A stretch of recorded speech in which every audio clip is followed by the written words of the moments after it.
प्रधानमंत्री नरेंद्र मोदी रूस के दौरे पर हैं। इस बीच भारत को एक बड़ी कूटनीतिक जीत मिली है। रूस ने यूक्रेन में युद्ध लड़ने के लिए भर्ती किए गए भारतीय नागरिकों को रिहा करने और उनकी घर वापसी की सुविधा देने पर सहमति व्यक्त की है। मीटिंग में प्रधानमंत्री मोदी ने पुतिन के समक्ष इस मसले को जोरदार तरीके से उठाया था। पीएम मोदी की बड़ी कूटनीतिक जीत। राष्ट्रपति पुतिन ने मानी मोदी की बात। यूक्रेन में लड़ रहे भारतीयों को छोड़ेगा रूस। वतन लौटेंगे रूसी सेना में काम कर रहे भारतीय। पीएम नरेंद्र मोदी रूस के 2 दिवसीय दौरे पर हैं। पीएम मोदी की रूस यात्रा के बीच भारत के लिए एक अच्छी खबर आई है। दरअसल रूस ने रूसी आर्मी में शामिल किए गए सभी भारतीय नागरिकों को वापस भारत भेजने का फैसला किया है, जो भारत के लिए बड़ी कूटनीतिक जीत है।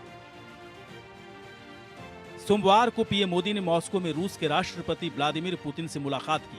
पुतिन ने पीएम मोदी को परम मित्र बताते हुए जोरदार स्वागत किया। इस दौरान दोनों नेताओं ने आगे बढ़कर एक दूसरे को गले लगाया। इसके बाद पीएम मोदी और पुतिन के बीच मीटिंग हुई और दोनों ने साथ साथ डिनर किया। पुतिन ने भारत के विकास में पीएम मोदी के योगदान की जमकर सराहना की। मीटिंग में पीएम मोदी ने पुतिन के सामने रूसी आर्मी में भर्ती किए गए सभी भारतीयों की वतन वापसी का मुद्दा उठाया, जिस पर सहमति बन गई। विदेश मंत्रालय के मुताबिक रूसी सेना में फिलहाल 30 से 40 भारतीय हैं। ये सभी वतन लौटना चाहते हैं, लेकिन रूसी सेना छोड़कर स्वदेश आना आसान नहीं है, क्योंकि उन पर दबाव बनाकर रखा गया है। इतना ही नहीं, रूस और यूक्रेन जंग में 2 भारतीयों की मौत भी हुई थी। इसके बाद से इन भारतीयों की वतन वापसी के लिए भारत सरकार ने कई तरह के प्रयास किए, लेकिन रूस की ओर से किसी तरह का आश्वासन नहीं दिया जा रहा था।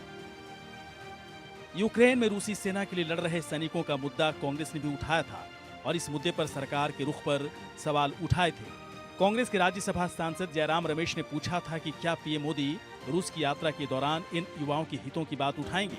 ऐसे में पीएम मोदी के रूस दौरे के दौरान रूसी सेना में भर्ती इन भारतीयों की सुरक्षित वापसी बड़ी प्राथमिकता थी।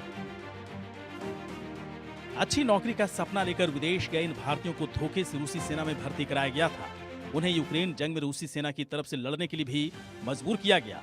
इन्हीं भारतीयों ने सोशल मीडिया पर एक वीडियो ही पोस्ट किया था, जिसमें उन्होंने अपनी आपबीती सुनाई और भारत सरकार से मदद की मांग की थी।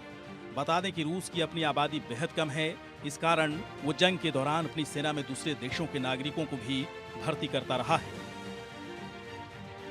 Bureau report, India news.